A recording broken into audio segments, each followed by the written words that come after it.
Hello, welcome. Bonjour, bienvenue. Nous allons commencer dans quelques instants. Veuillez, s'il vous plaît, prendre le temps de vous détendre, de vous mettre à l'aise. J'ai d'ailleurs ma couverture préférée sur les genoux. Il y a beaucoup d'informations qui seront communiquées aujourd'hui, puis on a plusieurs participants, dont quelques-uns que je reconnais. Alors, merveilleux. Alors, encore une fois, mettez-vous à l'aise. Alors, aujourd'hui, nous avons différentes formes d'interprétation qui ont lieu et je voudrais prendre quelques instants pour présenter nos interprètes. Alors, entre le français et l'anglais, Daniel et Mylène, ASL, Vanessa et Matt, LSQ, Hélène et Nicole. Et les sous-titres sont fournis par Laurie. Nous allons commencer dans approximativement 4 minutes. Donc, encore une fois, prenez le temps de vous mettre à l'aise afin de bien profiter de la présentation. C'est merveilleux de vous voir ici présent aujourd'hui. Bonjour, Eric. Oh là, on a beaucoup de participants. Si vous voulez, entre-temps, par le biais du clavardage, nous dire d'où vous venez. Encore une fois, nous sommes sur le point de commencer. Je m'appelle Rachel et nous allons commencer dans environ 3 minutes. Commencer officiellement. Bonjour, Bianca. Les arts de la scène de Brampton, fabuleux. Hey, Jose. Des gens du NAC. Eh bien, José, je suis tout près d'Ottawa. Je suis juste à l'extérieur de Kingston. Donc, on a des gens de Fredericton, de Toronto, de Scarborough, de l'Orchestre Philharmonique. Que c'est bien, des gens de Sainte-Catherine. Alors, comment est la température dans votre coin du pays? Ici, nous avons de la pluie verglaçante. Alors, j'aimerais d'abord vous dire qu'une partie de notre présentation ce matin sera en français. Si vous ne comprenez pas le français, vous pouvez activer l'interprétation des langues au bas de votre écran. Vous voyez un petit globe et choisissez la langue de votre choix. Nous avons de l'interprétation du français à l'anglais et l'inverse, ainsi que de l'interprétation ASL et LSQ. Alors, bienvenue. Nous allons commencer officiellement dans 2 minutes. De plus, nous allons vous indiquer comment mettre en vedette le présentateur ou quelqu'un d'autre. Alors, Lauren couvrira ces détails logistiques sous peu. Alors, bonjour les gens de Winnipeg et de l'Ouest du Canada. Des gens du Kaislik Theatre de Windsor. C'est merveilleux. On a vraiment beaucoup de participants aujourd'hui. Qu'est-ce que c'est formidable d'avoir tous ces gens qui veulent en apprendre davantage sur les interactions pour le changement, l'accessibilité pour les arts de la scène. Merci. Merci de nous dire d'où vous venez. C'est vraiment très intéressant de voir qui participe et qui veut justement interagir envers le changement. C'est toujours bon, en fait, de réseauter, d'apprendre à vous connaître. Alors, encore une fois, prenez le temps de vous mettre à l'aise, d'avoir un breuvage à proximité. Nous allons officiellement commencer la réunion. Alors, personnellement, je suis Rachel Marks, une femme blanche d'âge moyen avec des cheveux violets mi-longueur. Je porte des lunettes yeux de chat violette avec des étincelles dans le coin. Et j'ai une belle blouse aujourd'hui et au-dessus de mon épaule droite se trouve une cheminée blanche encadrée de bleu sarcelle et au-dessus de mon épaule gauche, un mur blanc avec un tableau noir peint. On me désigne par elle et ma signature est Rachel. Alors, bienvenue à Interaction pour le changement, accessibilité pour les arts de la scène, une série de 6 séances d'apprentissage. Alors, avant de commencer aujourd'hui, j'aimerais céder la place à Maëva Leblanc, coordonnatrice de la programmation et des projets spéciaux à Réseau Ontario. Merci et fin de ma réflexion. D'être ici aujourd'hui. Je m'appelle Maëva Leblanc, je suis originaire de France, d'où mon accent un petit peu mixte entre le français du Canada et de France. Le prénom Maëva est d'origine polynésienne et signifie bienvenue. Mes parents aimaient beaucoup ce prénom. Je suis une femme de taille moyenne, caucasienne, avec des cheveux mi-longs bruns. J'ai des lunettes carrées avec un tour marron et 2 piercings en dessous de ma lèvre et un anneau sur la narine droite. Derrière moi, dans mon salon, se trouve une peinture graffiti de l'artiste franco-ontarienne Nick Michel qui représente un corbeau à côté d'une femme. Je suis donc chez moi à Ottawa, ville située sur le territoire non cédé de la nation algonquine-anishinaabe, présente en ces lieux depuis des temps immémoriaux. Leur culture et leur présence l'ont enrichi et l'enrichissent toujours. Je vous invite à prendre un moment pour rendre hommage aux territoires sur lesquels vous vivez et vous travaillez. Je me sens très choyée de faire partie de ce si beau projet et de pouvoir rendre accessible à toute la population nos lieux, nos informations et nos arts. L'inclusion commence par de petites étapes au quotidien. C'est avec l'aide financière du ministère des Services aux aînés et de l'accessibilité et Orchestre Canada que nous, les partenaires, Ontario Present et Réseau Ontario, nous pouvons proposer cette série de webinaires. Depuis les derniers mois, des experts, des artistes et travailleurs culturels de partout au pays se sont joints à nous pour réaliser ce beau rêve. Merci encore et Lorraine, à toi la parole.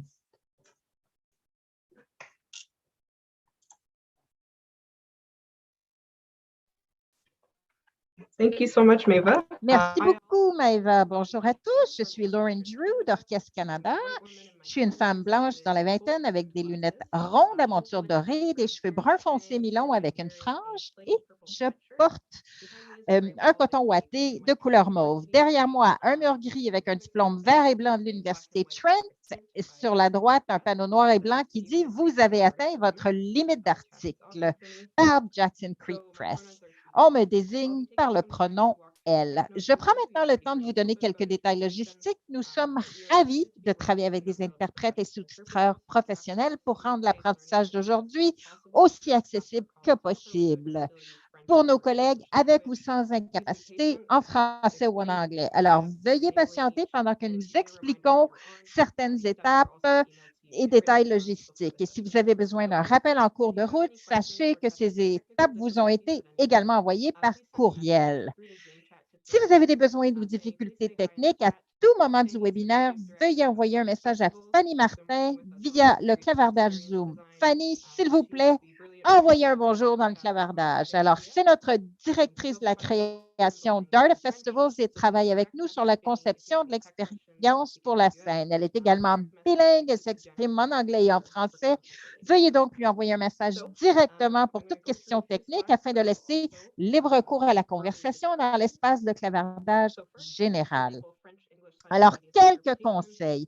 Pour accéder à l'interprétation français-anglais, naviguez dans vos commandes de Zoom jusqu'au bouton Interprétation. Vous pouvez le voir sous la forme d'une icône en forme de globe au bas de vos écrans et peut-être que vous entendrez également le nom Interprétation lorsque votre souris glisse sur cette icône. Alors, veuillez noter que la présentation aujourd'hui sera affichée à l'écran en anglais.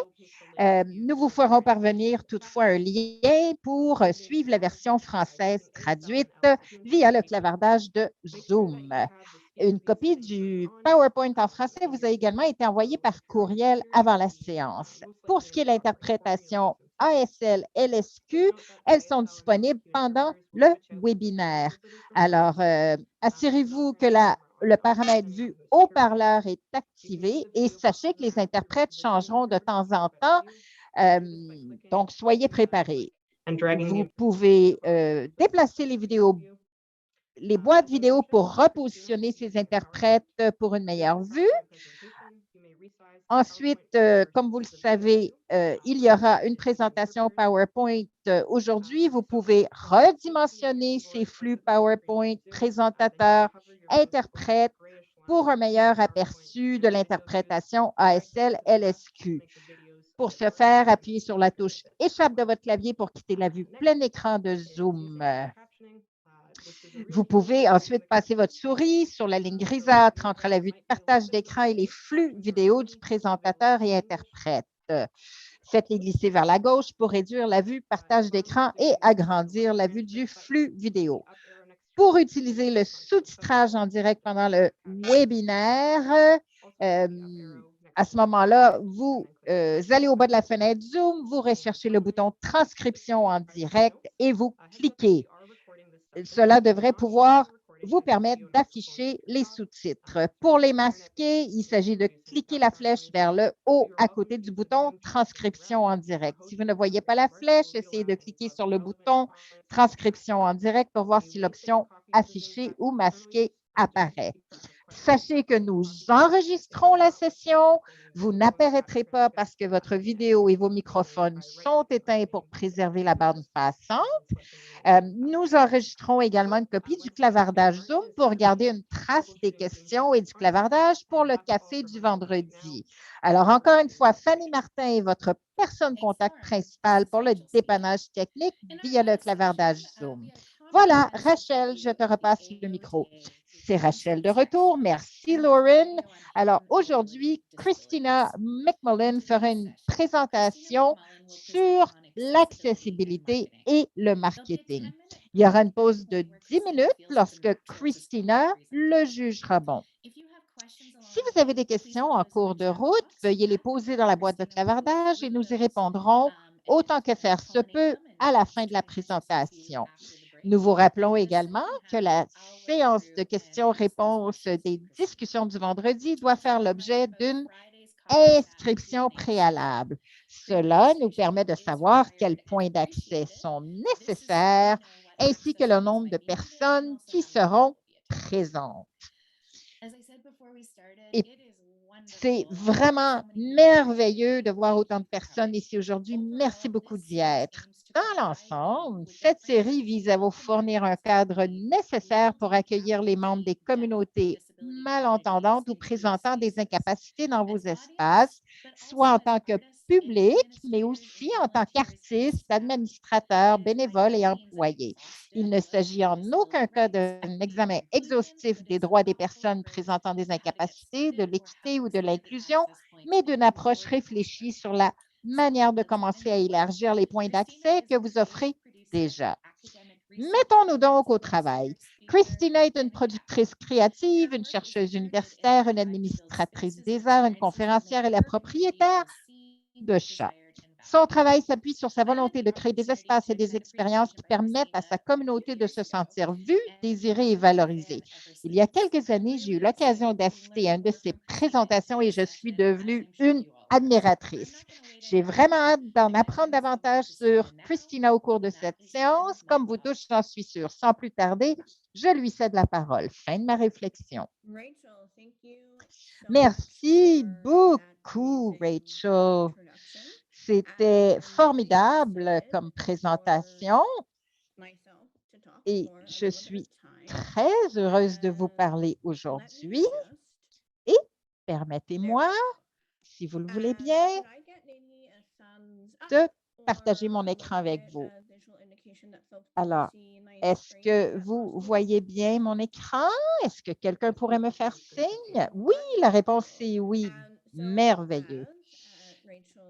Alors, comme Rachel l'a mentionné, alors je commence par vous remercier d'être ici et j'aimerais remercier toute l'équipe. C'est un véritable privilège d'être dans un espace qui privilégie l'accès, notamment aux personnes ayant des incapacités. Alors, je me présente rapidement. Je suis une femme blanche avec une incapacité.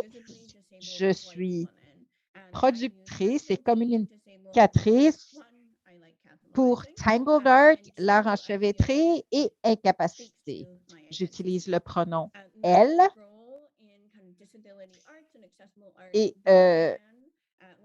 j'ai commencé ce travail donc avec Tangled Art, qui est une organisation basée à Toronto et je suis conceptrice pour eux, je travaille aux communications avec eux et de plus, j'ai fait de la recherche et j'en fais sur un projet qui s'appelle Cripping Masculinity. On va en parler davantage et je suis également une administratrice artistique indépendante. Et puis, je fais aussi des présentations comme j'en fais aujourd'hui, ce qui est vraiment fort agréable. Alors, aujourd'hui, je suis à Toronto, dans mon appartement, et j'habite ces terres ancestrales et j'ai le grand privilège de vivre avec une excellente connexion Internet. Je suis actuellement dans mon bureau, voire cuisine. J'ai de l'art derrière moi et je partage ces lieux avec mon chat. Si vous voyez le chat passer, vous comprendrez. Mais cela dit, je lui ai demandé de ne pas faire trop de bruit pendant que je vous parle. Alors, mon travail découle aussi d'un privilège, c'est-à-dire celui d'être blanche, d'être dans un pays qui s'appelle le Canada, mais également en tant que personne avec des incapacités, je le reconnais, bon, en fait, il y a du travail à faire et en même temps, j'ai pu avoir différents privilèges. Et donc, j'ai aussi la possibilité de passer en revue ce qui se passe dans la société ainsi que différents systèmes et nous allons en parler davantage au cours de cette présentation. Alors, plus précisément, voici l'ordre du jour. Alors, nous allons commencer avec l'idée de compréhension collective. Ensuite, nous allons traiter d'éléments de marketing accessibles, ce qui devrait prendre environ 40 minutes avant d'arrêter pour une pause. Et puis ensuite, après la pause, nous serons de retour pour traiter d'exemples de marketing accessible avec des exemples de ce que je peux faire chez Tangled, l'art enchevêtré à Toronto, l'organisation à laquelle je suis rattachée. Nous allons ensuite traiter de médias sociaux et de sites web accessibles. Et enfin, je partagerai différentes ressources avant une période de questions et réponses. Alors, ma présentation aujourd'hui sera rendue publique, donc vous pourrez vous y référer et je rendrai également disponibles mes notes de présentation à ceux qui en feraient la demande. Avec plaisir.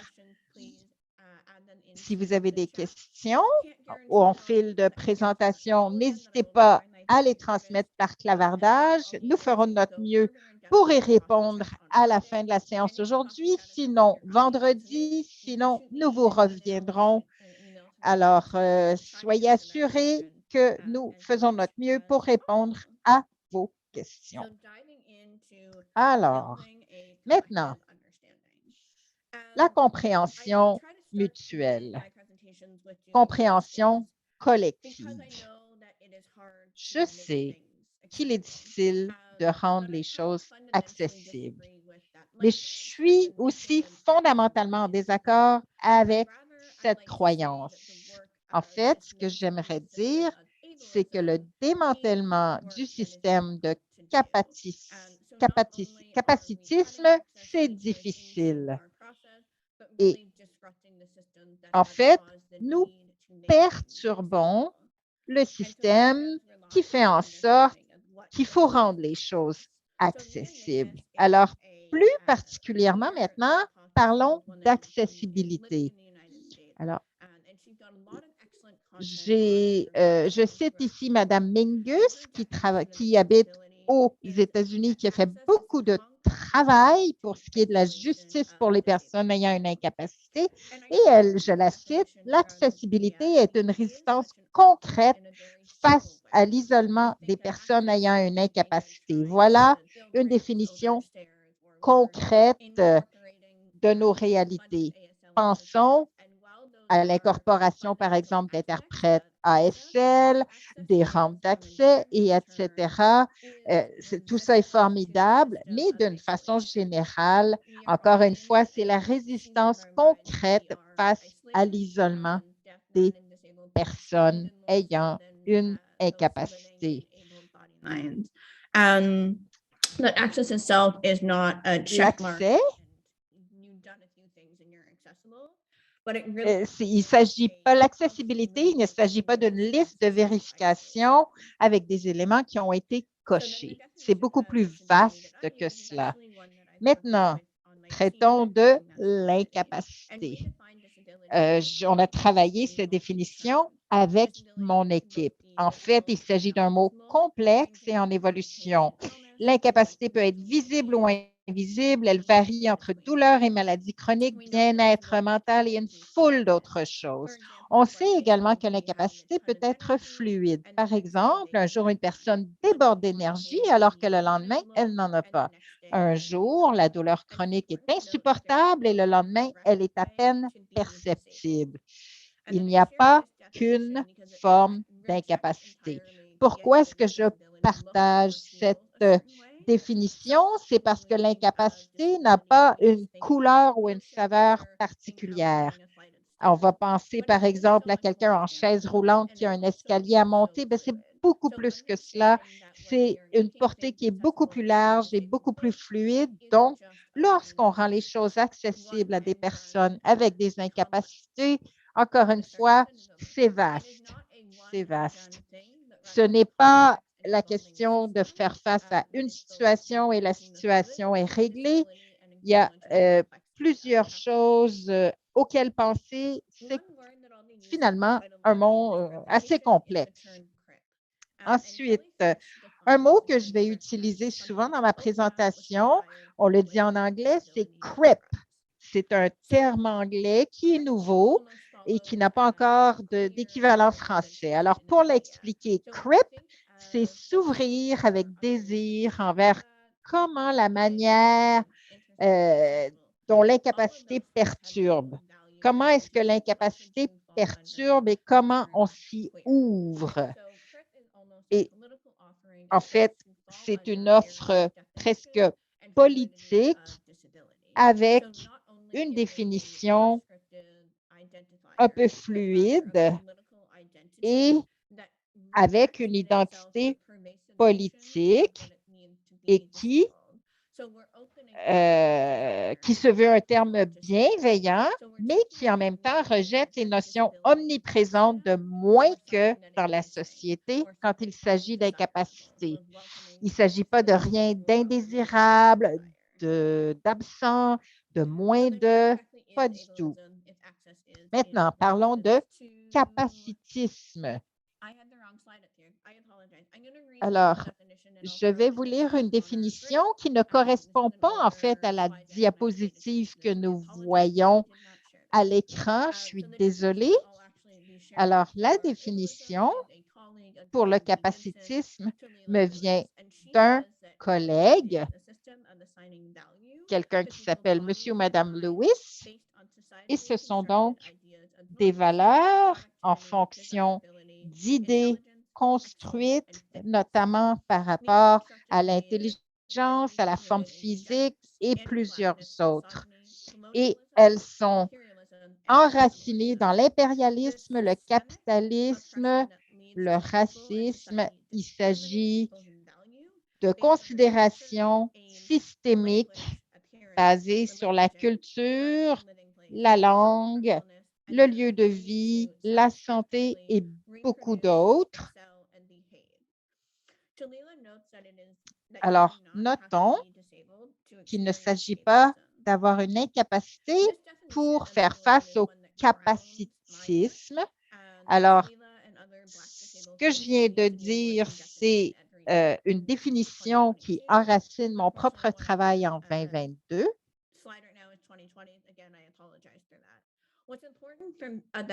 Et ce qui est important de retenir, c'est que la définition montre que le capacitisme est une construction, un peu comme la misogynie, le capitalisme, le racisme et autres. Ce n'est pas en lien à un individu en particulier, mais comment nous, en tant que société, regardons l'esprit, le corps et en fait, comment les systèmes peuvent être appelés à changer. Des systèmes aussi auxquels comment on peut y faire face. Alors, disons-le, lorsqu'on pense à l'accessibilité et autres, que ce soit pour des personnes malentendantes et ainsi de suite, ça va bien au-delà de ça. L'accessibilité, c'est l'accessibilité d'une manière sociale. Pensons au fait quand on va à l'épicerie, oui, il peut y avoir des boutons sur des portes qui aident certaines personnes, mais pensons beaucoup plus vaste parce que les gens avec des incapacités n'ont pas à vivre en silo et les uns sur les autres, nous nous influençons. Parlons maintenant de définition de la justice pour les personnes ayant une incapacité et je reviens à Mme Mingus que j'ai citée précédemment. Et voici sa définition. Elle-même souffre d'incapacité ou en fait a des incapacités. Le mot souffrir n'est pas adéquat. En fait, c'est un modèle pour bien d'autres. Et ce qu'elle nous dit, c'est que la définition de justice pour les personnes ayant une incapacité, c'est une compréhension politique multidimensionnelle de l'incapacité et du capacitisme qui s'écarte du modèle d'égalité basé sur les droits et du simple accès en faveur d'un cadre centré sur la justice et l'intégralité pour toutes les personnes et communautés présentant des incapacités. Pour donner une définition rapide que je trouve vraiment qui en dit long, c'est que la justice est une autre façon de dire amour en public. Aimer l'incapacité en public est exactement ce que nous cherchons à faire. Donc, cet amour dans des espaces publics. Et pour faire cela, ce qu'on a vu, ce qu'on voit, c'est parfois des perspectives négatives sur l'incapacité. Alors, comme nous le voyons à l'écran, il y a des représentations traditionnelles. Pensons à des perspectives qui parlent de quelqu'un qui est pitoyable, qui est pathétique ou encore qui est mignon et innocent ou quelqu'un qui a du succès ou quelqu'un qui est difficile à endurer ou quelqu'un qui est un fardeau, qui est un rejet, qui est non sexuel, qui est incapable d'avoir une relation valorisante. Donc, différentes polarités. Et puis, pensons d'ailleurs aux personnages que nous avons vus en grandissant, notamment à la télévision, qui ont un membre, bras ou jambes différents ou un visage différent. Pensons aux méchants sur Disney et pensons aussi au super crip, c'est-à-dire à quelqu'un qui est un peu casse-cou. Il y a une émission qui s'appelle Daredevil et puis il y a des attentes qu'une personne, par exemple, qui aurait de la difficulté à voir et qui est un super-héros viendra aussi avec des super-pouvoirs. Et en fait, ça alimente la perspective peut-être de repousser certaines personnes avec des incapacités, font certainement rendent des services extraordinaires à la société, mais en même temps sont un peu à l'écart. Alors, c'est important de penser à tout cela quand on essaie de faire face à toutes ces situations. Et maintenant, notre travail, c'est le marketing, la raison pour laquelle nous sommes ici aujourd'hui. Créer et utiliser le contenu pour faire la promotion de nos expériences et de nos services. Je sais qu'on s'est tous, on a utilisé le marketing en tant que consommateur, mais c'est également la façon dont on travaille. Qu'est-ce que du bon marketing? Eh bien, ce sont une communication qui donne du pouvoir et de l'agentivité aux populations marginalisées et vulnérables. Je pense que c'est important de le présenter quelque chose de bien, de le voir comme quelque chose qui donne de l'agentivité. En tant qu'expert du marketing, créateur de contenu, des gens qui travaillent dans l'industrie culturelle, nous avons une certaine influence et nous sommes en mesure de créer des histoires, du contenu. Nous sommes en mesure de présenter notre travail et quand vous utilisez nos voix pour créer du contenu marketing, pour donner de l'agentivité aux populations vulnérables et marginalisées. Donc, qu'est-ce que le marketing accessible? C'est une communication qui perturbe le discours dominant d'oppression contre les personnes vivant avec une incapacité. Donc, c'est vraiment de démanteler des systèmes et c'est d'essayer de redonner du pouvoir aux gens. De quoi est-ce que ça a l'air exactement? Ça, c'est la façon dont on parle, dont on communique, et c'est la façon qu'on envoie des messages écrits. Et pour qu'un langage soit accessible, il faut que ça soit simple. Donc, il faut que ce soit logique, actif, court et que ce soit des termes courants. C'est une méthode, mais pas une liste. Donc, ça ne peut pas être défini explicitement, mais c'est un guide. On doit utiliser des marqueurs de relation, on utilise faire des phrases courtes, des paragraphes courts. Qu'est-ce que ces trois choses font? Ça permet à l'audience ou au lectorat de se situer par rapport au contenu. Et lorsqu'ils se situent par rapport au contenu, ça leur permet de participer pleinement et de profiter du contenu. Donc, s'il y a des phrases incomplètes, mauvaise syntaxe, ils ne pourront pas se positionner par rapport au contenu et ils ne pourront pas en bénéficier et ce ne leur sera pas accessible. Finalement, utiliser des termes courants. Donc, il faut soutenir les gens avec une incapacité intellectuelle, mais également les personnes pour qui l'anglais et le français n'est pas la langue maternelle. Par exemple, tous ceux qui arrivent au Canada, qui proviennent de pays où on ne parle pas anglais, ou les gens qui parlent la LSQ ou le ASL.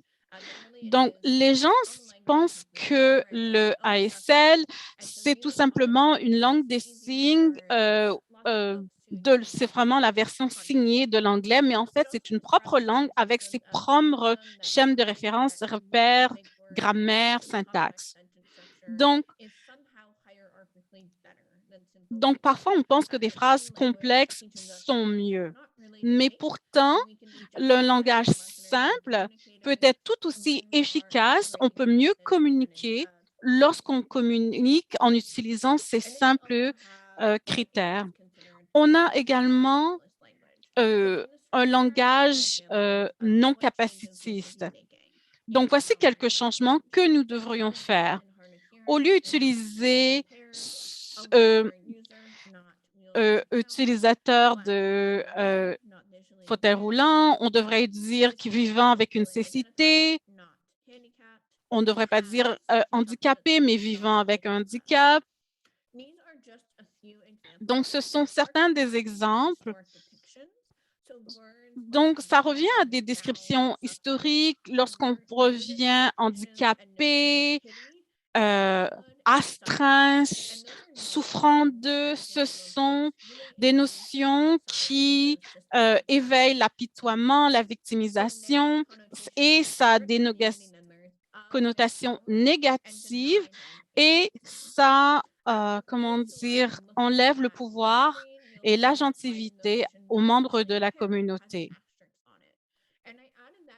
Donc, j'ai ajouté, il y a beaucoup de personnes qui utilisent le terme handicapé pour se décrire, mais ça veut dire qu'ils utilisent leur agentivité, choisissent d'utiliser ce terme, mais ils choisissent leur façon de s'identifier. Donc, le langage capacitant change constamment. Donc, si vous n'êtes pas certain des termes à utiliser, il vaut mieux de demander à un membre de la communauté pour savoir quels sont les meilleurs termes à utiliser. Et donc, quelque chose qu'on doit noter, qu'on utilise souvent des termes liés à l'incapacité pour parler quelque chose de négatif. Par exemple, la cécité ne veut pas dire qu'on est ignorant en aucune façon. Et lorsque les gens parlent de surdité, souvent, on essaie de faire une allusion avec un manque de valeur. C'est très important de comprendre les termes que nous utilisons et comment ils interagissent avec les systèmes d'oppression comme l'incapacitisme. Quand on parle de notre communauté, revient à la façon dont on parle de nous-mêmes ou bien avec nos collègues ou les gens avec qui nous établissons des partenariats. On ne peut pas perturber les narratifs dominants si nous ne sommes pas en mesure de le faire dans nos propres organisations. La façon de perturber le capacitisme, c'est de démanteler le mythe du professionnalisme.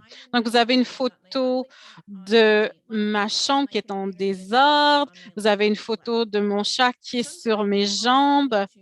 Parfois, qu'on doit interagir avec nos collègues, on peut le faire d'une façon qui ne semble pas professionnelle.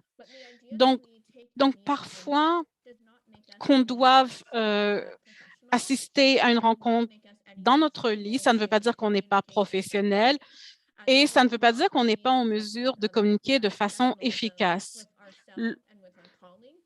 Donc, la façon de démontrer il faut perturber cette vision du professionnalisme. Bien sûr, on doit démanteler également le mythe de l'indépendance. Dans notre société capacitiste et capitaliste, il faut l'interdépendance, c'est la capacité de savoir qu'on ne peut pas tout faire seul, qu'on peut demander de l'aide. Parfois, on est des captures d'écran où moi, je demande de l'aide à mes amis. Malheureusement, désolée, il nous dit pour l'interprète, mais souvent, je me rends compte que nous tous, peu importe si nous vivons avec une incapacité ou non, nous avons besoin d'aide et nous pouvons offrir notre aide. On peut le faire avec les membres de notre communauté et également avec les communautés avoisinantes. Essayer de deviner leurs besoins et ces personnes sont en mesure de nous assister. De quoi est-ce que ça a l'air en termes de communication externe? Donc, le marketing, ça nous permet de communiquer dans ces espaces. Ça ne veut pas suffisant de demander aux gens de joindre nos organisations. Non, il faut essayer d'imaginer ces communautés dans nos organisations. Donc, on doit avoir des images, des descriptions. On doit travailler avec des interprètes ASL avant d'inviter les personnes malentendantes ou sourdes à joindre nos organisations. Donc, on doit bien sûr faire cela avec compassion dans nos interactions et bien sûr, pour leur redonner une certaine agentivité. Comment le faire? Donc, il faut savoir de quoi a l'air notre contenu. Donc, l'accessibilité en marketing, souvent, c'est une question de design, de conception. Ici, on a des éléments graphiques. Donc, si on a parlé d'un langage simple, parlé de nos collègues, démanteler les concepts d'un langage capacitant, on veut s'assurer que les gens puissent lire nos messages. Donc, ce que je fais dans mon travail, je m'assure que la taille des polices est de moins de 14,5 points. Mais durant la COVID, puisque beaucoup de choses se font à distance, c'est important que ce n'est pas toutes les personnes pourront avoir des choses dans leurs mains. J'ai juste mis une feuille de papier devant mon visage. Donc, parfois, c'est une affiche. Donc, il y a une carte à l'écran qui nous permet de déterminer la taille des caractères. Donc, selon la distance, on divise par 2,5 est égal à la taille des caractères. Par exemple, si quelqu'un est à 19 pieds de distance, donc vos lettres devraient la taille de vos lettres devrait être de 8 points. Par exemple, si c'est de 5, la distance est de 5 pieds, donc les lettres doivent avoir 2 pouces de haut.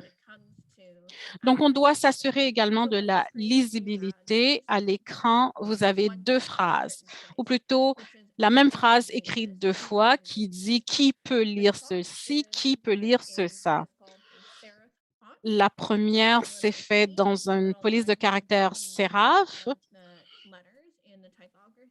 donc la typographie. Et la première est en gris sur un arrière-plan gris. La première, c'est une police de caractère qui est noire, sans fioriture, et c'est du noir. Donc, on ne peut pas lire la ligne du haut. Il y a des standards également en termes de contraste pour l'accessibilité. Vous ne pouvez pas faire cela à l'œil nu, mais le contraste devrait être à 70 %. Ça permet aux gens qui regardent rapidement le contenu de bien lire ce qu'il y a à l'écran. Ça nous permet aux gens de mieux lire le contenu.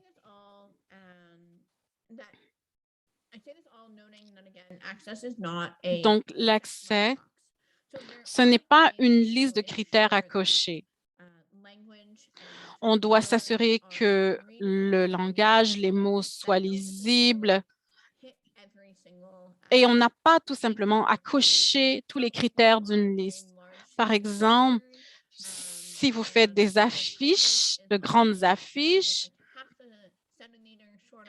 par exemple, donc, vous n'avez pas à vous inquiéter de tous ces critères. Donc, l'intention pour essayer de combattre l'isolation des personnes incapacitées, c'est plus important de cocher toute une liste de critères. C'est vraiment l'intention derrière vos gestes plutôt que des standards. Ce sont plutôt de l'inspiration, des directives, mais on n'a pas à les respecter à la lettre. On doit vraiment combattre l'isolement et on doit faire de notre mieux. Et si c'est ce qu'on fait, eh bien, c'est suffisant.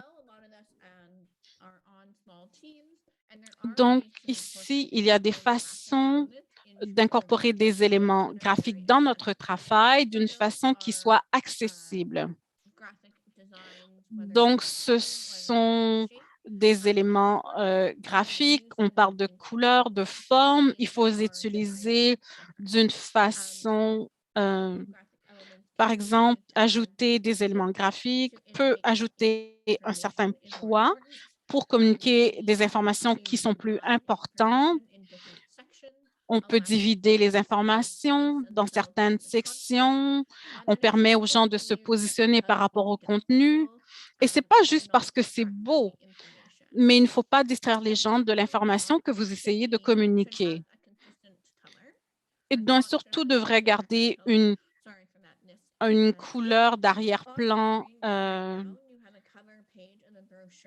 Donc, vous avez une page que j'utilise comme un exemple, comme un concept graphique et également d'un langage accessible. Donc, c'était un pamphlet pour une exposition qui s'appelait Flourishing, qui a eu lieu à Art Tangle Disability.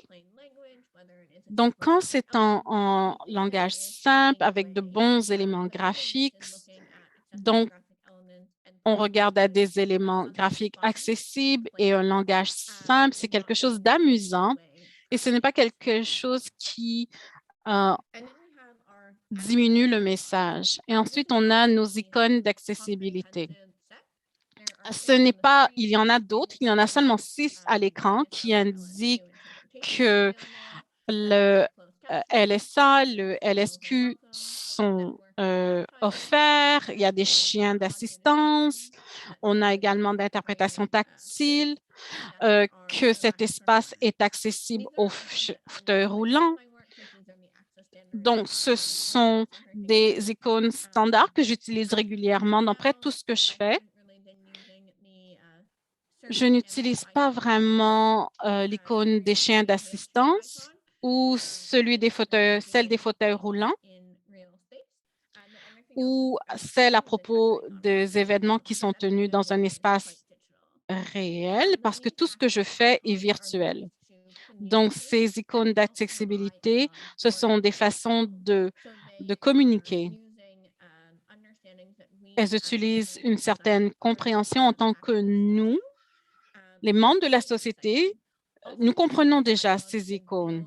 Donc, ces icônes d'accessibilité peuvent assurer une certaine cohérence avec les membres de notre communauté. Donc, s'ils voient la langue des signes, l'icône de la langue des signes, ils sauront qu'il y aura des interprètes de langue des signes. Ils n'ont pas à contacter les organisateurs d'un événement afin de le savoir. Donc, nous utilisons bien sûr ces icônes, les éléments graphiques, un langage simple. Ça donne de l'agentivité aux membres de notre communauté qui bénéficient de notre travail. Ça démantèle également l'idée que l'accessibilité est quelque chose de superflu.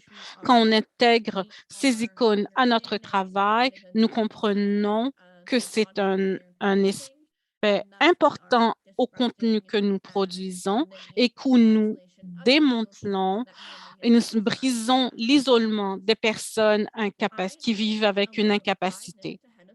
Donc, j'ai 5 minutes d'avance, ce qui est très bien. Donc, nous allons prendre notre pause de 10 minutes et nous allons revenir à 14h30 et je vais vous parler du travail que j'ai fait à Tangle et également, je vais vous parler d'un balado et comment j'ai pu intégrer l'accessibilité dans mon travail. Ensuite, nous allons parler comment intégrer l'accessibilité aux réseaux sociaux. Donc, si vous avez votre téléphone ou votre tablette, vous pouvez peut-être ouvrir vos applications de réseaux sociaux et on pourra regarder cela ensemble. Et je vais passer en revue mes ressources et on aura le temps pour une période de questions. Je vais reprendre la parole à 14h30.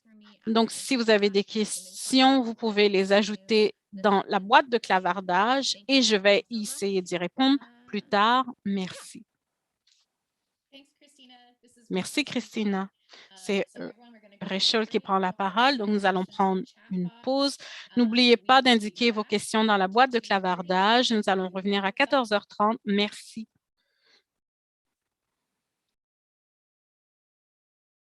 Here we go. Bonjour. Est-ce que vous pouvez toujours voir ma présentation à l'écran et m'entendre? Oui, ben c'est parfait. Alors, rapidement, pour passer les choses en revue, alors j'utilise un dossier fait avec Illustrator. Je ne sais pas si je peux le faire sur Zoom, mais par contre, si vous m'envoyez un courriel, Christina McMullen, vous voyez mon adresse courriel sur toutes les diapositives. Écrivez-moi, je vous enverrai le fichier Illustrator et vous pourrez le consulter par vous-même. Alors, laissez-moi ouvrir avec une question. Alors, comment posons-nous des questions par rapport au langage approprié en fonction de l'accessibilité? Alors, évidemment, je pourrais passer bien du temps à discuter de cela, mais je veux aussi faire attention et mettre certains points importants en lumière. Alors, sachons qu'il y a des organisations, qu'il y a des experts en Ontario, au Canada, qui ont des conseils, qui donnent des conseils en accessibilité et qui ont différentes manières d'identifier les difficultés de capacité et il y a différents experts, ils vont utiliser les réseaux sociaux, il y a des salaires différents pour ce qui est des fonctions de ces experts et ainsi de suite. En fait, ce que j'aimerais dire, c'est que le bassin de connaissances est vaste et devrait être rémunéré. En fait, le travail fourni par des gens avec des incapacités n'est pas moindre que celui des autres.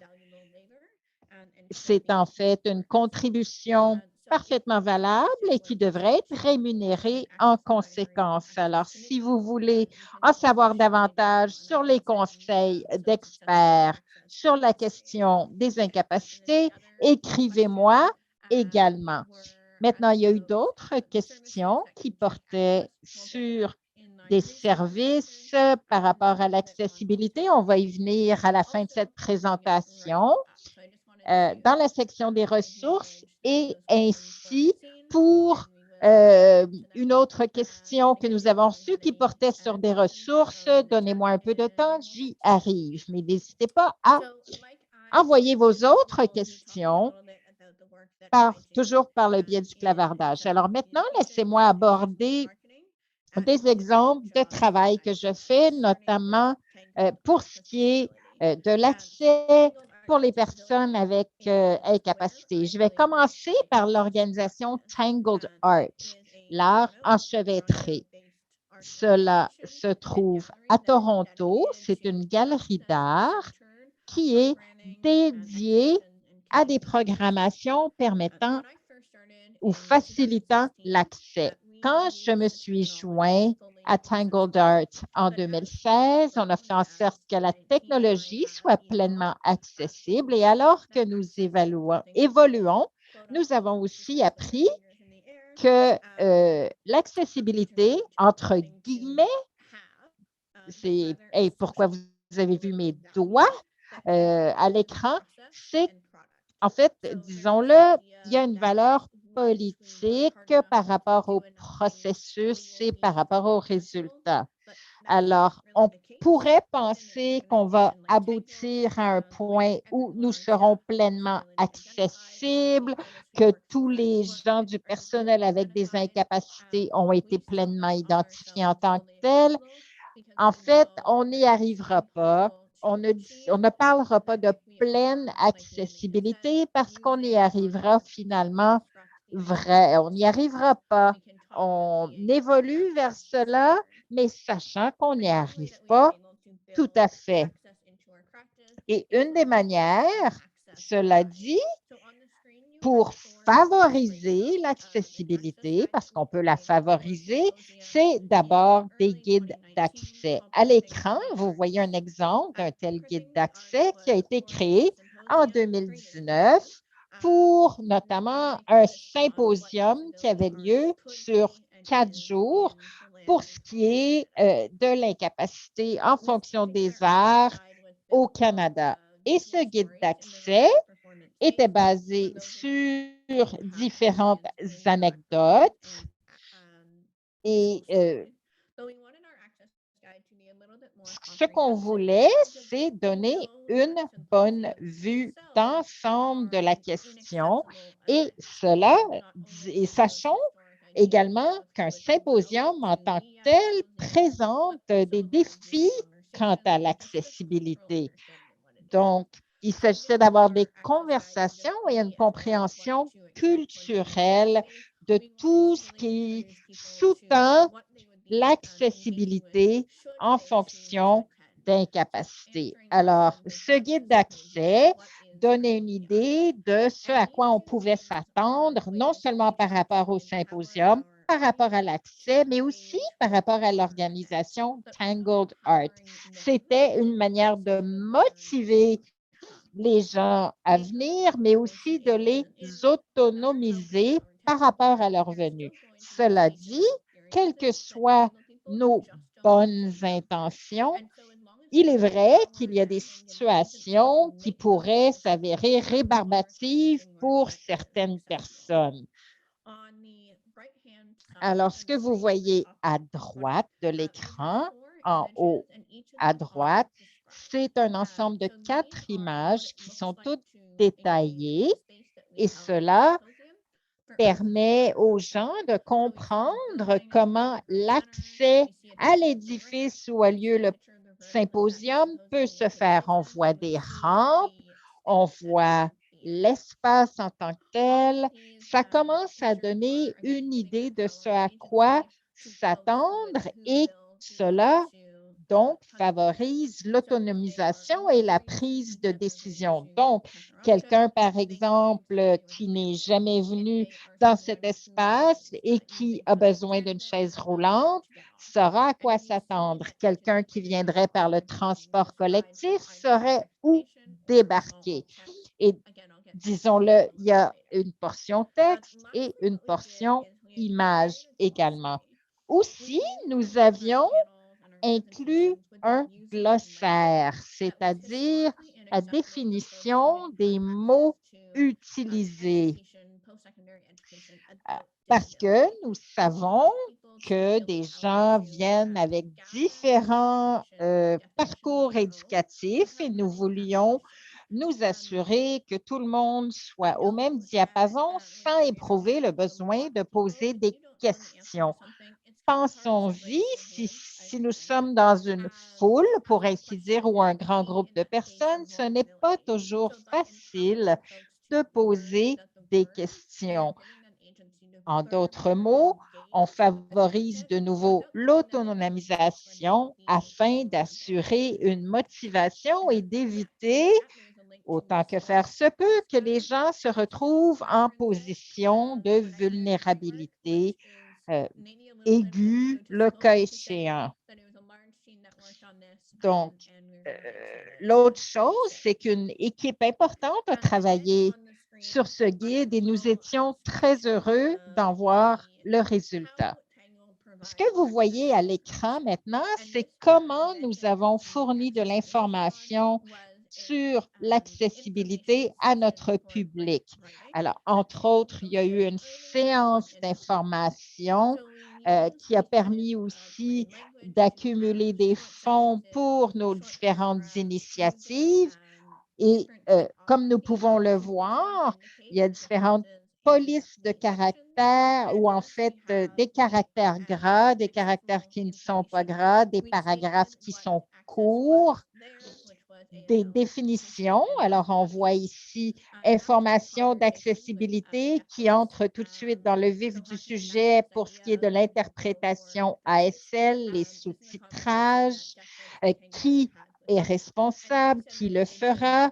Et donc, encore une fois, les informations, autant que faire se peut, très claires afin que les gens se sentent mobilisés. Et c'est donc très motivant aussi de nommer les gens qui seront présents. Donc, si on a nommé, entre autres, les interprètes ASL, ça personnalise aussi l'événement. Et on a aussi fait en sorte que la période de questions-réponses dans le symposium ne serait pas enregistrée. Nous l'avons annoncé ouvertement. Donc, les gens pouvaient venir sachant que leur vie privée serait préservée tout en ayant la possibilité de poser des questions pendant le symposium. L'autre chose aussi, c'est que nous voulions favoriser la réjouissance pendant l'événement.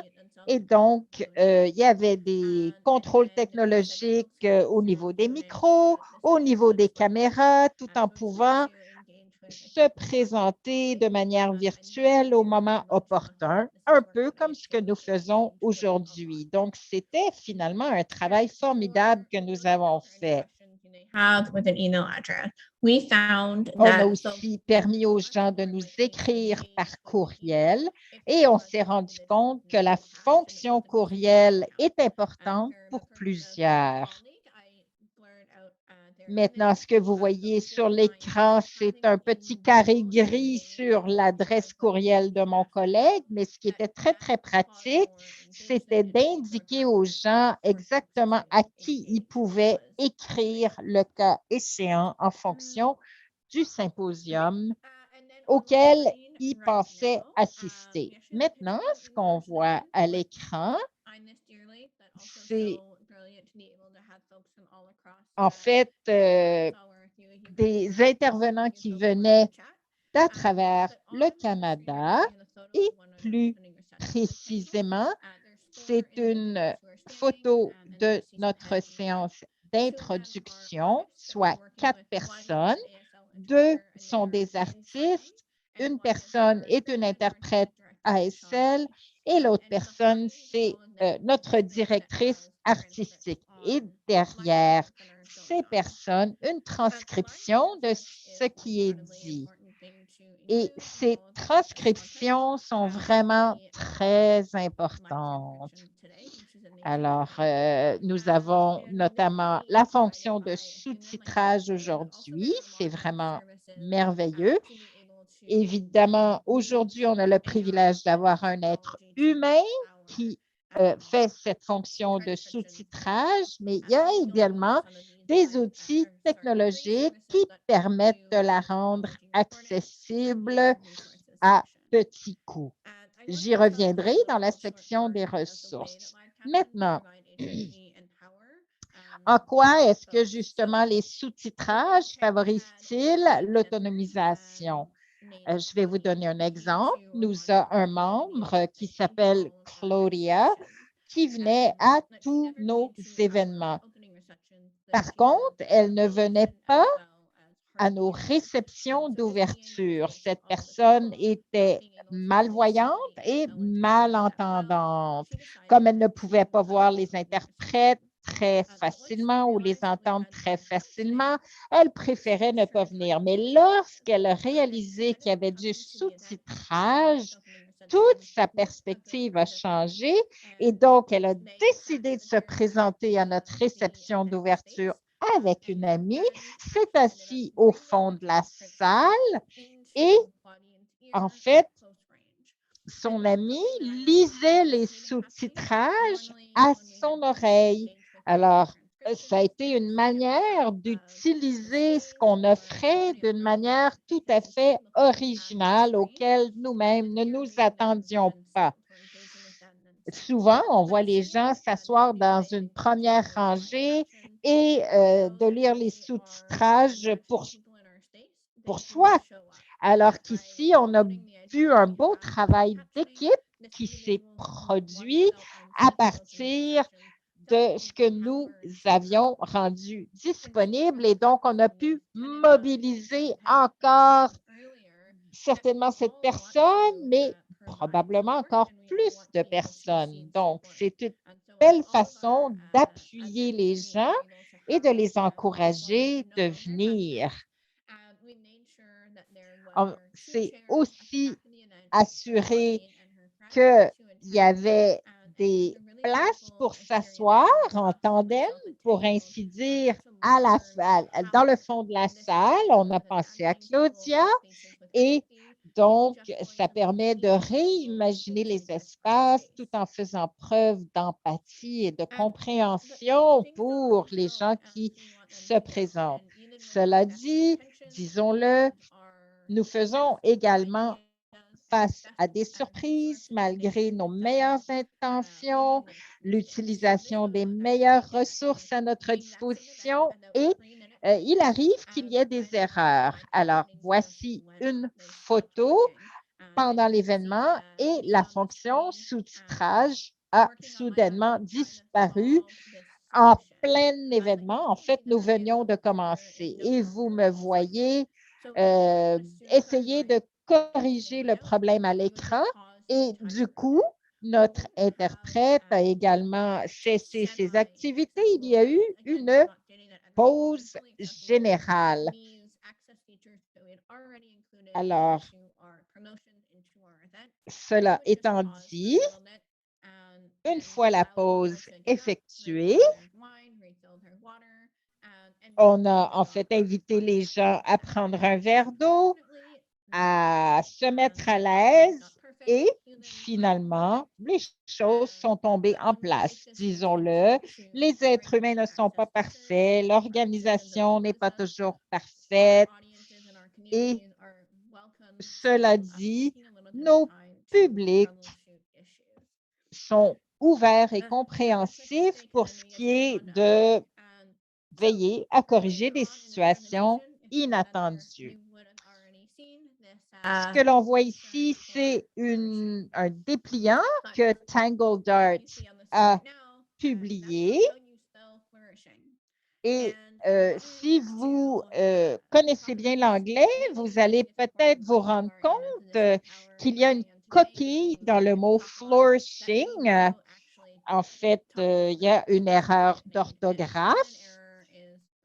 Et encore une fois, ça fait en sorte qu'il s'agit d'accepter l'erreur humaine, même si les larmes nous montent aux yeux. Ici, sur cette brochure, plusieurs personnes avaient travaillé pendant plusieurs semaines. On avait lu, relu, révisé.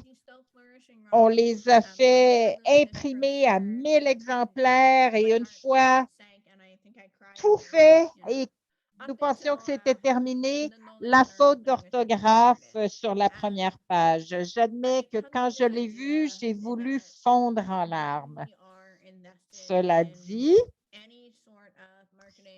disons-le, lorsque nous sommes pleinement investis en communication ou en marketing, les erreurs sont tout simplement possibles, ce qui n'enlève rien à la valeur du travail que nous faisons et ce qui n'enlève rien à l'idée de persévérer dans la bonne direction, c'est-à-dire de rendre les choses accessibles et en même temps Ça nous ramène, comme on le dit en bon québécois, sur le plancher des vaches. Nous sommes tous des êtres humains avec de la bonne volonté et il s'agit d'accepter ce qui peut arriver à l'occasion en pleine compréhension des uns et des autres. Et comme nous l'avons dit précédemment, c'est même pas une question d'incapacité, c'est une question humaine. Il n'y a pas de gêne à y avoir. C'est le propre de l'être humain. Donc, on va parler de la masculinité. Cripping, c'est un terme qu'on ne peut pas définir en français. Donc, c'est un jeu de mots avec la masculinité toxique. Donc, c'est une étude qui a été faite à l'Université d'Alberta, à Edmonton. Cette étude comment les hommes qui vivent avec une incapacité, les hommes non-binaires, comment ils vivent avec cette identité. Donc, les institutions universitaires, l'incapacitisme est très courant. On doit apprendre à perturber le capacitisme dans ces institutions. Donc, si vous voulez me parler de la mode, vous pouvez m'envoyer un courriel. Donc, nous savions qu'on voulait que notre matériel promotionnel de marketing, nous voulons que ce soit perturbateur au système de capacitisme. Donc, en ligne, on a une capture d'écran pour les gens qui veulent s'impliquer. Donc, on travaille avec des organisations pour les personnes sourdes et malentendantes pour essayer de produire du contenu de blog qu'on publie sur notre site Internet. Donc, ils ont le même espace que le contenu écrit sur notre site Internet. Donc, ce ne sera pas caché sur une page dans un coin. Donc, ça aura autant de visibilité que les autres types de contenus. Donc, c'est essayer de donner de l'influence et de l'agentivité pour les personnes malentendantes ou sourdes ou celles qui communiquent avec ASL.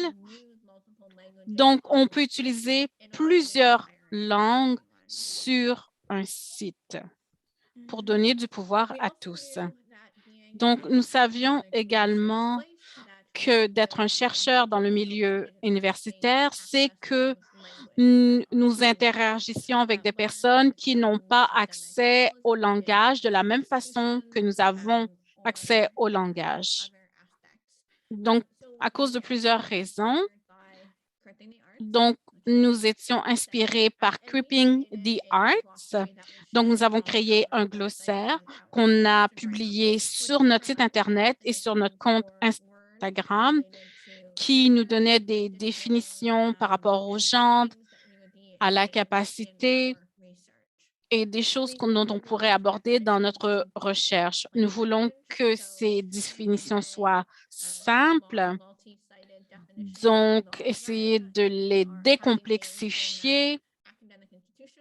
Donc, si nous faisons affaire avec des institutions universitaires, mais on voulait également que ce soit visuellement attirant pour notre auditoire.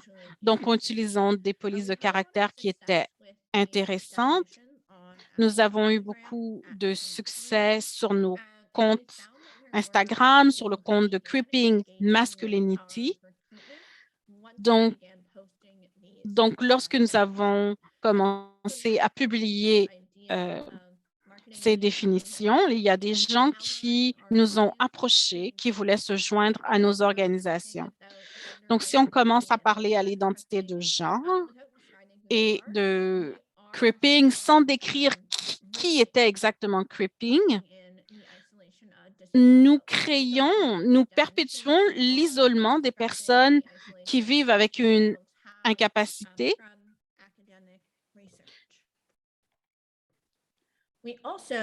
Nous savions également que ce n'étaient pas tous nos participants ou nos participants futurs. Ce seraient des gens qui pourraient lire notre contenu écrit. Beaucoup de gens l'ont dit de plusieurs façons, une image vaut 1000 mots. Mais par contre, on a demandé à un illustrateur vivant à une capacité de faire ses publications pour Instagram. Comme je l'ai mentionné, les incapacités peuvent avoir plusieurs façons de se présenter. Donc, vous voyez qu'il y a plusieurs identités de genre, mais il y a plusieurs facettes. Donc, on a 3 captures d'écran de notre compte Instagram avec leur description. La description de l'image. Je ne vais pas lire les descriptions. Je ne pense pas qu'on devrait passer trop de temps là-dessus, mais j'aimerais noter une chose que nous sommes assurés de faire, c'était de nommer la personne qui avait créé ces descriptions. Donc, bien sûr, on parle de l'identité de genre, l'incapacité. Donc, souvent, nous voulons nous assurer que la communauté sache qui écrivait ces descriptions lorsqu'ils voyaient ces images et lorsqu'ils en apprenaient plus sur la description. À la fin, on avait le nom de l'assistant de recherche qui avait écrit ce contenu. Donc, il savait. Désolé, l'interprète n'a pas pu saisir les propos. Donc, les messages ici se retrouvent dans les commentaires pour que tout le monde puisse les lire. Quelque chose dont on peut parler, c'est les messages textes. C'est quelque chose qu'on allait trouver. Pour ces images, nous avons utilisé le même contenu. C'est le même contenu écrit que pour les images, mais pour nous, c'était pour nous assurer qu'il n'y avait pas d'informations perdues. Nous voulons nous assurer qu'il y avait plusieurs façons pour que notre auditoire ait accès à notre contenu. Donc, les images n'avaient pas de langage descriptif. C'était seulement des illustrations. C'était des choses très simples. Si vous êtes un praticien indépendant, donc votre audience va présumer que vous écrivez ces descriptions. Donc, si vous faites partie d'une organisation beaucoup plus vaste, si vous travaillez avec des partenaires, c'est très important de nommer l'illustrateur pour essayer de démanteler le capacitisme, mais ça permet également aux gens de lire le contenu avec de l'agentivité et de mieux interagir avec ces images et ces descriptions. Je vois la question dans la boîte de cavardage. À l'écran, ici, on a 3 captures d'écran d'une vidéo. C'est quelqu'un qui parlait, ma collègue, lors du recrutement, et on avait des sous-titres. On avait très peu de budget pour faire ce vidéo sous-titré. Donc, on l'a fait sur Canva, qui est gratuit. Donc, on avait très peu de budget marketing. Avec Canva, on pouvait rajouter des sous-titres facilement et on voit que ce vidéo est vraiment populaire sur les réseaux sociaux et également sur TikTok, Instagram. Quand nous produisons nos vidéos, on on rejoint beaucoup plus de gens, mais pendant de plus longues périodes de temps. Donc, on le fait. Donc, on essaie de contacter à des gens qui n'ont pas accès à notre contenu audio. Par exemple, on avait une vidéo, on avait du contenu oral et on avait également des sous-titres. Et là, certains participants ont vu ce vidéo et cette personne s'est sentie interpellée. Et je ne faisais pas, je dois dire que ce travail que je fais, je ne le fais pas pour Instagram. Et c'est vraiment valorisant quand une personne témoigne et dit qu'elle a été interpellée par ce contenu. Maintenant, Facebook et Instagram utilisent les sous-titres. Ils utilisent l'intelligence artificielle pour produire les sous-titres. Ils ne sont pas toujours exacts. Nous savons qu'ils sont ajoutés automatiquement. Donc, nous voulons produire notre propre sous-titre. Donc, nous voulons bien sûr essayer de démanteler le capacitisme en invitant les gens dans notre espace. Donc, voici un baladeur que je produis et que j'anime qui s'appelle Creep Times. Maintenant, on parle de réseaux sociaux, on en parlera. Il y a une question dans la boîte de clavardage. Creep Time, ce sont des entrevues avec des chercheurs, des militants, et nous savions qu'il fallait que ce balado soit accessible. Donc, nous voulions du contenu audio. Nous savons que ce n'était que du contenu audio, ce ne serait pas accessible à tous. Donc, la façon de le faire, c'est que nous avons intégré des sous-titres ou une transcription plutôt dans notre bande-annonce qui a été partagée sur les réseaux sociaux. Donc, ici, vous avez une capture d'écran de nos réseaux sociaux, nos comptes sur les réseaux sociaux. C'est de 4 minutes, la bande-annonce qui a été transcrite et nous sommes assurés que l'animateur parlait en même temps. Donc, nous avons un petit peu de budget pour cette production. Nous avons utilisé Rev, qui est un logiciel de transcription. Donc, ça a été facile à utiliser. Vous importez les fichiers audio que vous voulez transcrire et vous importez le vidéo et ça fera tout le travail pour vous.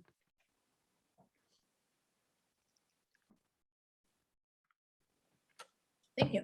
And so, yeah, so Rev is a really easy to use software and all you Donc, Rev, c'est un logiciel très facile à utiliser. Vous ne faisiez que télécharger vos fichiers vidéo et audio. Ils vont créer une prescription pour vous. Et comme j'ai mentionné, vous devez payer pour ce service. Mais nous avions un petit peu d'argent dans notre budget, mais nous l'avons utilisé comme un investissement pour démanteler le capacitisme et inviter les gens dans nos espaces. Donc, nous avions pour ce podcast 10 invités.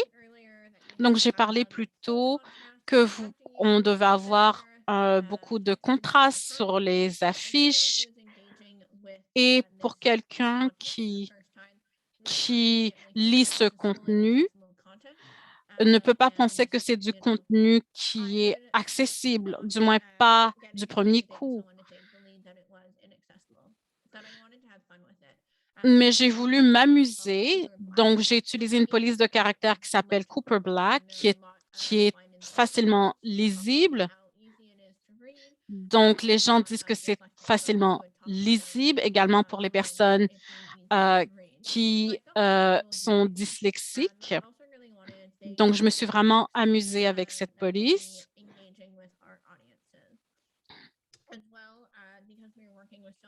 Parce qu'on travaille avec tellement d'artistes, avec des chercheurs, je voulais m'assurer qu'ils avaient tous leur propre contenu. Donc, chaque personne On leur a donné 7 images avec leur description ainsi qu'une transcription pour leurs réseaux sociaux s'ils voulaient partager le balado sur dans leur propre compte de réseaux sociaux. Donc, nous savions que nous devions enseigner à notre auditoire comment utiliser nous avons intégré un langage simple. L'interprète est désolé, elle n'arrive pas à saisir les propos de la conférencière. Nous avons également, nous avions notre transcription. Nous avons travaillé avec quelqu'un. À la fin de chaque entrevue, nous lui avons envoyé la transcription. Elle l'a retapée et nous l'avons payée. Et nous sommes assurés que la transcription soit diffusée en même temps que le fichier audio de notre balado. Et nous savions que généralement, ce genre de contenu est généralement inaccessible pour les personnes sourdes et malentendantes. Donc, d'avoir la transcription en même temps que le fichier audio, c'était de démanteler l'idée que les balados sont inaccessibles et nous l'avons fait également agir avec empathie et compassion. Souvent, le capacitisme systémique, que l'idée qu'une personne sourde ou malentendante qui écoute un balado, ça semble impossible, mais en utilisant l'accessibilité des outils d'accessibilité comme la transcription en même temps que nous diffusons le fichier audio,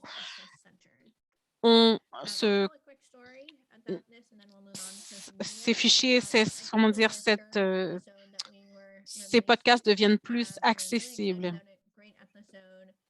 Donc, nous sommes concentrés. Nous avions un épisode 2 jours après cette diffusion. Nous avons eu un commentaire sur Instagram d'un membre de notre communauté qui nous ont donné un commentaire très détaillé sur l'épisode. Je ne veux pas baser mon succès sur des commentaires Instagram, mais c'est très clair que lorsque vous produisez du contenu accessible, les gens vont se sentir interpellés. Cette personne était intéressée par l'épisode grâce aux sous-titres ou à la transcription en langage simple. Ensuite, il a pu lire la transcription et le contenu était très bon et il a voulu écrire un commentaire sur Instagram.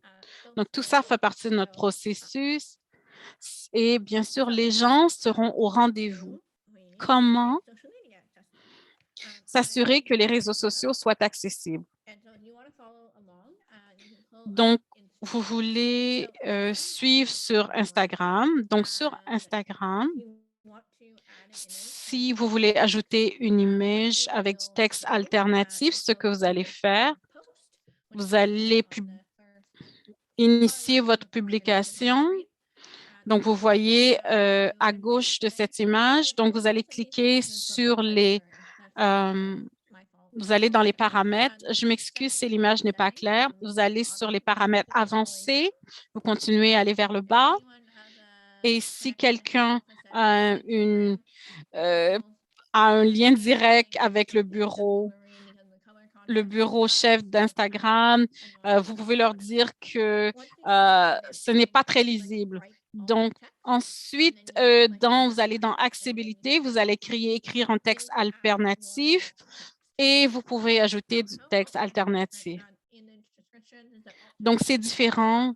Donc, si vous n'aurez pas cette option pour les personnes qui n'utilisent pas des liseuses d'écran. Donc, les textes alternatifs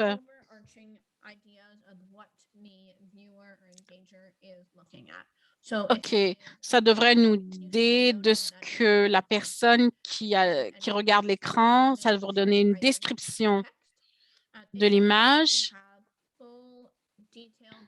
Il n'y a pas besoin d'avoir beaucoup de détails, mais c'est une image, une peinture à l'huile.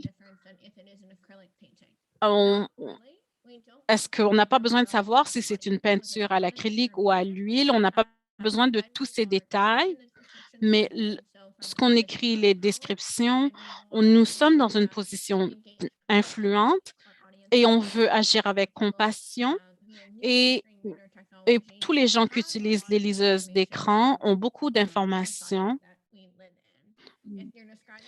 Et si vous décrivez un verre Tim Hortons, vous n'allez pas me dire que ça a une forme cylindrique. Donc, il faut trouver un bon équilibre et de ne pas mettre trop d'informations pour les gens qui utilisent des liseuses d'écran. Donc, il faut utiliser des phrases courtes, concises et un langage simple. Les descriptions d'images peuvent être plus longues parce que me donner un contexte par rapport à l'image, parce que vous allez l'utiliser avec l'image et le vidéo en même temps. Et c'est là qu'on peut peut-être dire que c'est une peinture à l'huile ou à l'acrylique, si jamais c'est exposé dans une galerie ou sur le plancher. Je sais que je l'ai fait. Donc, c'est une manière d'insérer le texte. Facebook fonctionne de la même manière. Voici une manière d'insérer du texte alternatif. Une fois qu'on a le texte, l'image, il y a 3 petits points pour les paramètres qui donnent l'option d'ajouter ce texte alphabétique. Et Facebook a des algorithmes intelligents. En même temps, j'ai vu une image d'un chien avec le texte « Ceci pourrait être un être humain ». Donc, il s'agit de vérifier ce que fait Facebook pour ce qui est de ces textes alternatifs. Et puis, il y aura aussi un avis à l'effet que les textes devraient être limités pour ce qui est du nombre de caractères. Finalement, nous avons Twitter et Twitter a une icône au bas de l'écran qui propose le texte alternatif et il faut exprimer son accord avant de pouvoir entrer le texte. La limite est de 1000 caractères, mais en fait, ça permet d'avoir un texte d'une longueur raisonnable. 1000 caractères, on peut entrer pas mal d'informations. Et lorsque l'image apparaît sur Twitter, le texte alternatif a aussi une icône à cet effet qui permet de mieux l'identifier ou de le cerner. C'est aussi important de mettre une majuscule sur les mots du hashtag. Hashtag permet de repérer et de retrouver des messages beaucoup plus rapidement et ça permet aux décrypteurs dans les programmes informatiques de cerner le fait que les messages sont différents. Si on n'émet pas de lettres majuscules, les mots seront accumulés ensemble. Donc, cette fonctionnalité de lettres majuscules est importante à garder à l'esprit. Maintenant, rendre les sites web accessibles. J'utilise très souvent le navigateur de Google, c'est-à-dire Chrome, et c'est ce que vous voyez à l'écran. Et cela, Chrome permet en fait d'identifier certaines des difficultés qu'il pourrait y avoir avec un site web sur lequel on travaille. Autrement dit, il y a des services qui sont mis à la disposition de l'utilisateur. C'est vrai pour d'autres furteurs comme Safari, comme Edge et ainsi de suite. Mais personnellement, j'ai une affection pour Chrome. Et cela permet donc aussi de personnaliser les fonctions dont on pourrait avoir besoin et ces fonctions peuvent s'élargir en fonction des budgets, en fonction de l'équipe web que nous avons. Donc, pour les petits et les grands budgets, il y a plusieurs possibilités offertes par les furteurs, notamment pour ce qui est des fonctions d'accessibilité. De plus,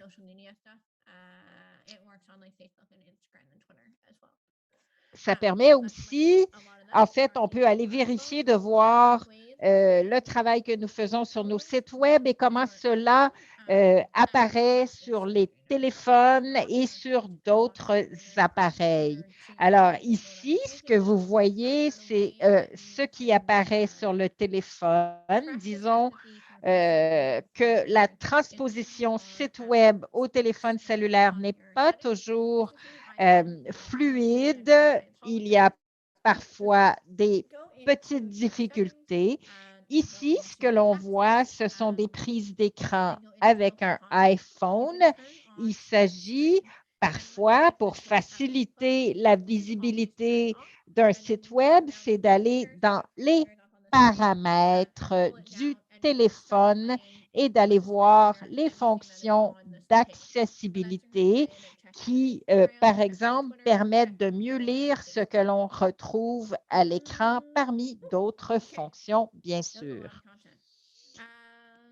Bon, je vous donne beaucoup d'informations, j'en suis consciente. Alors maintenant, pour récapituler, l'important, c'est de se fier à l'expertise qui existe dans les communautés de personnes ayant une incapacité. Par exemple, valoriser l'interdépendance et les divers styles de communication, intégrer l'accès à ces modes de communication internes et externes. De plus, s'ouvrir à de nouveaux publics avec empathie en reconnaissant leur pouvoir et leur capacité d'agir. Pour ce qui est des communications, gardons également en tête les différentes langues. Au Canada, nous en avons 2. Alors, tout cela dans le but aussi d'autonomiser et de rejoindre donc de nouveaux publics. Et comment pouvons-nous le faire de manière plus efficace? Il s'agit d'utiliser un langage clair, d'utiliser des polices sans sérif, de veiller à ce que la police soit assez grosse dans les divers documents, de veiller à ce que le texte soit placé de manière à être lisible sur l'image. Pour assurer la lisibilité, avoir un contraste d'au moins 70 entre le texte et le fond, ajouter des descriptions d'images et de textes de remplacement à tout contenu numérique et sur les médias sociaux, ajouter des sous-titres, ajouter des légendes au contenu audio et vidéo, avoir des transcriptions, la langue ASL disponible pour le contenu audio, utiliser des pictogrammes universels pour afficher les fonctions d'accès. Alors, je ne passerai pas à travers toutes les diapos qu'il me reste. Cela dit, comme nous l'avons dit au début, ma présentation est disponible pour vos fins personnelles à titre de référence et prenons donc le temps pour travailler, pour pouvoir répondre à des questions-réponses. Cela dit, les dernières diapositives font état de toutes sortes de ressources qui vous sont disponibles, c'est-à-dire des ressources pour des personnes ayant une incapacité, des ressources pour l'accès linguistique, des ressources pour l'accès numérique, des ressources en fait, de tout acabit pour ce qui est des accès numériques, dont plusieurs qui sont gratuite. Alors, vous avez aussi des plugins, vous avez accès à des sites web, à des logiciels, et chacune de ces ressources ont été décrites. Donc, n'hésitez pas à consulter ces diapositives. Finalement, j'ai envie de vous dire, il ne s'agit pas de travailler en isolement. Il y a énormément de ressources qui vous sont disponibles. Alors, c'est vrai que ce n'est pas toujours facile comme travail, mais il n'y a pas lieu d'être découragé. On travaille ensemble, on travaille en communauté. On y revient, il s'agit de démanteler des systèmes, de démanteler le capacitisme et c'est un effort qui se fait ensemble. Alors, j'aimerais maintenant passer la parole à Rachel et aux organisateurs de la présentation pour la fin de cette rencontre. Ben, merci beaucoup, Christina. C'était vraiment fabuleux. Nous avons maintenant une question et je vais rassembler deux questions ensemble. Y a-t-il des logiciels qui permettent de décrire des images, notamment à biais de l'intelligence artificielle? Non, pas ce que je sache. Non,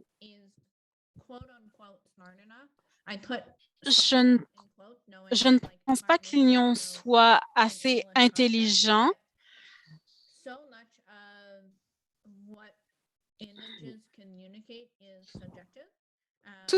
Il y a beaucoup de ce qu'on trouve dans les images qui est subjectif, surtout lorsqu'on parle des corps.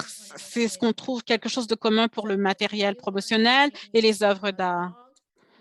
Par exemple, si vous faites la promotion d'une image d'un chien, mais si vous prenez, regardez une peinture, une photo, un ordinateur peut regarder que ce corps n'a pas deux jambes ou deux bras et déterminer que ce n'est pas un être humain. Mais pourtant, c'est tout simplement qu'ils ne voient pas le monde de la même façon. Ils vont voir une différence parce que la personne n'a pas tous ses membres.